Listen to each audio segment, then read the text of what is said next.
Ladies and gentlemen, AJ Hawk. AJ Hawker!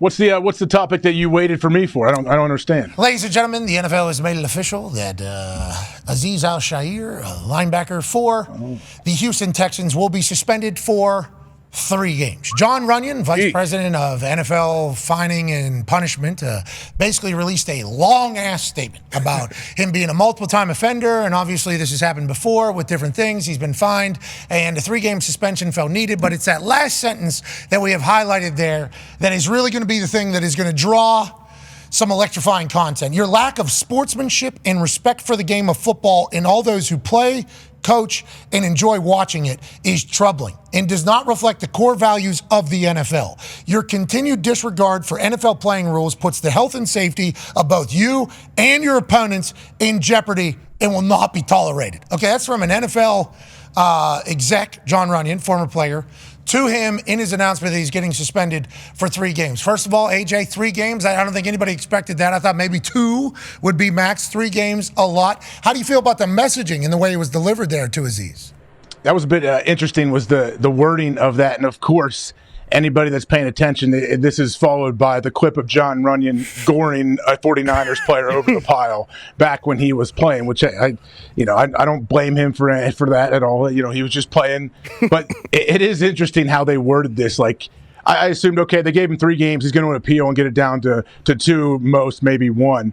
I don't know if that's the case. Now, like they're wording this so strongly, like to let you know, like this cannot happen. But also, side note, I love what Nick Caserio is doing to defend Shaair. Okay. I love what they're doing, the whole team. I know you're going to get to it, but I love that video of him, and I love them standing up for their guys. Okay, to your point, D'Amico Ryans yesterday spoke about this and gave a full promo about, like, I am firmly on Azeez's side in this entire thing, which is he has had to say before.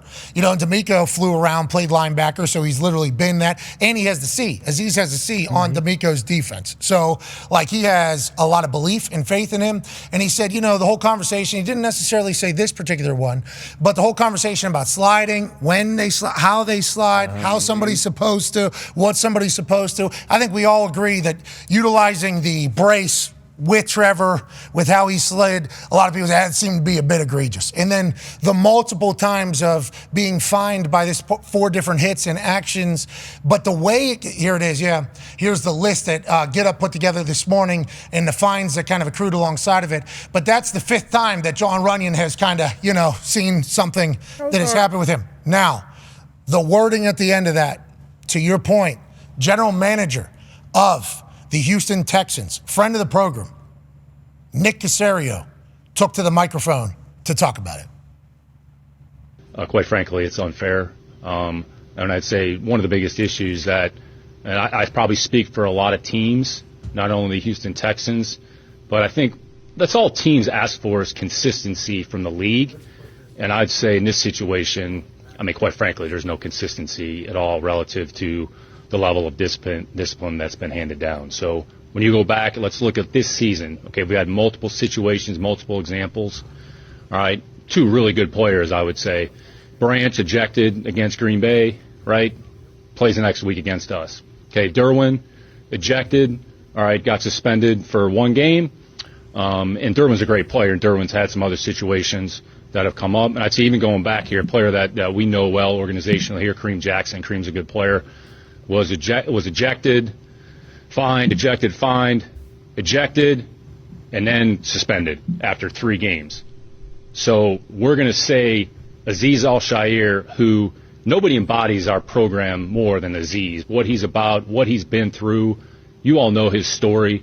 There's not a more selfless individual, more about the team, who's earned the respects, that represents everything that we want this program to be about. I mean, this morning he was at a United Way event. So we're talking about some of the commentary that has been made about his character, about the person that he is, about what his intentions are, from people that, quite frankly, don't know anything about Azeez Al-Shaair, okay? And for the league to make some of the commentary that he made about lack of sportsmanship, lack of coachability, lack of paying attention to the rules, quite frankly, it's embarrassing. So I think the big thing from and I talk about a player who's never been suspended, never been ejected. So now we're saying that he's going to be suspended for 3 games. So, look, it is what it is. I think the big thing from our standpoint, and all teams want this, is just some level of consistency. And we've talked to the league, quite frankly, but we don't have a good explanation. D'Amico talked to them yesterday. So, I mean, it is what it is. So, very grainy footage from an Ari Mirov tweet, and we certainly appreciate Ari having his ear to the ground on everything that's happening everywhere in the NFL and ripping and clipping and posting, because this is just his media meeting, and who knows when we would have. But he went to bat fully behind Azeez. So did D'Amico yesterday. So if I'm Azeez, I feel good about it. And you're right about the appeal. It probably comes down to 2 games. But if I'm Azeez, I got to be very pumped that this is how the Houston Texans are responding. And if you're the NFL, you're going to have to answer Nick Caserio saying, what are we doing? Consistency. Yeah, not only about consistency, but also the way we're phrasing one of our players who was at a United Way event this morning. You're talking about disregard for health and safety and unsportsmanlike. It's like, this is a guy. They're almost attacking him personally. That's the thing. They're almost attacking him like as a person in your fine letter. That's the tough thing. It's like media people. They say, hey, I will talk about their play on the field. I'm never going to attack them as a person and what they do. That's what people will say if they want to be a journalist or want to be somebody that presents the game to people. Yeah, but that is never what happens. And in this particular time, it's coming from the NFL, you know? And it's I like what's happening with Caserio down there. Once again, don't like the hit, okay? I'm not condoning hit, not condoning outcome. But I like when a team, just like we talked about yesterday with the flag. Yeah. Like, I like when a team comes out for their team. Yes. Like, I like that a lot, including suits like Nick Caserio. Love GM, head coach coming out, backing their guys. I'm sure teammates will do the same. We got to remember, man, this is a very violent game, a very, very fast game. And AJ and Bill had a conversation yesterday, like, okay, what do you tell them to do in that situation? Like that, I always talk about that. Quarterbacks are the toughest people to tackle in the open field. We see Mahomes, fake slide, pick it back in college like it happens. You tiptoe near the sideline. So I think that also needs to be addressed from the quarterback standpoint as far as sliding and protecting themselves, because it is very, very tough on the defenders. And they put up, kind of Azeez, his former infractions or fines wasn't really big fines. A lot of those things are kind of in the heat of the moment. Once again, it's a fast game, a roughing the passer, a face mask, fighting late hit. Like those, that's football. Obviously, the Trevor Lawrence hit was nasty, and it was amplified even more because of the fight after it, which absolutely should happen. Which we like. Yeah, you see that happen. I heard D'Amico Ryan saying, the sideline overreacted.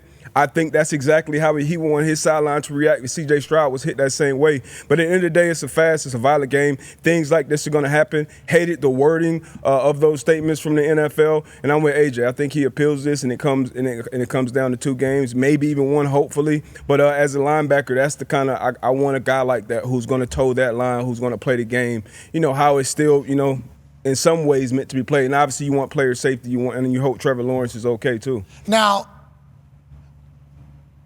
don't look now. Houston Texans just lost their tone setter on defense. Yep. Oh, okay. Indianapolis Colts. Yeah, now's the time. Yeah.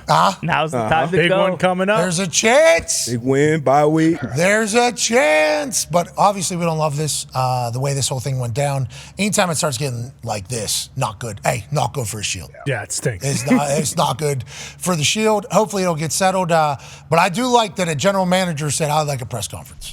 Because they don't have to talk till after the season. Yeah. GMs don't have to talk at beginning of season. I think they have to have a press conference, or off. I think draft they have to have a meeting with the press. I think there's a preseason one they have to have, and I think there's a postseason one that they have to have. I didn't know that. Everybody else, you very rarely, GMs don't have to really talk. It's not like a mandatory. So he definitely had to call that and say, hey, I don't like the way they're talking about the guy that's captain of the team that I am general managing. And I think that shows a lot about who Azeez is behind closed doors down there. Yeah. He was at a United Way event this morning. Yeah. Just trying to, Hey, John Runyon, I don't know how you spent did you sleep in this morning? I hope you got a good, you know what he was doing? Curing cancer. Yeah. Helping. Okay, that's what he was doing this morning. Were you? Is that what you were doing, John? Is that what? Oh, you weren't. You know what he did last night? Overnight, no sleep, going in to cure cancer. Built a home for the homeless people by hand, all the way downtown. By himself. By himself. We asked to help. He said, no, I want to do it myself. This guy's hammering nails. That's basically what you said, and I love that. I think everybody's hoping that at some point they have somebody that is in their world going to bat for him like that. So congrats to the Texans seemingly having a very tight culture down there. But look out, the Indianapolis Colts are I don't know. Joining us now is a man who I assume will have a take on this because it is quickly becoming a discussion about quarterbacks sliding, how they slide, when are they allowed to slide, can they do the fake slide, Kenny Pickett in college, and then all of a sudden, boom, we're off and running. Fake out of bounds, don't want to hit a guy going out of bounds.